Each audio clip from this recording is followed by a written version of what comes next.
প্রধানমন্ত্রী নরেন্দ্র মোদীর পূর্ণ বক্তব্যের প্রতিবাদে আজকের এই নাগরিক সভার সম্মানিত সভাপতি এম রকিবুল ইসলাম রিপন উপস্থিত, আজকের সভার সম্মানিত প্রধান অতিথি জয়নাল আবেদিন ফারুকুল ভাই সহ জাতীয় নেতৃবৃন্দ, সবাইকে আমার সংগ্রামী সালাম এবং শুভেচ্ছা।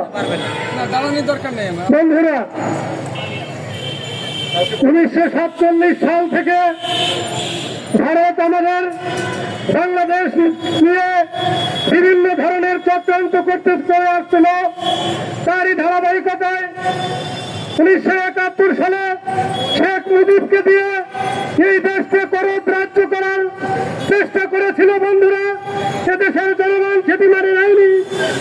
তার পরবর্তীতে শেখ হাসিনাকে দিয়ে এই দেশে একটি ফ্যাসিবাদ কায়েম করার চেষ্টা করেছিল। এদেশের জনগণ সেটি মেনে নেয়নি আর মেনে নেবে না।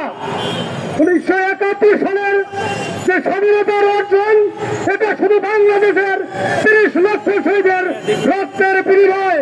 ভারতের কোন সহযোগিতা বা ভারতের ইন্ধনে তারা চেয়েছিল এই দেশকে করদ রাজ্য করতে, কিন্তু সেটি দেশের জনগণ মেনে নেয়নি।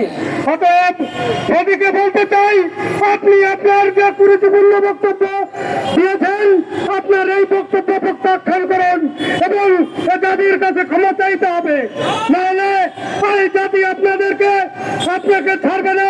ভারত আমাদের বন্ধু, আমরা মনে করি ভারতের জনগণ আমাদের বন্ধু, কিন্তু মোদী আমাদের বন্ধু হতে পারে না।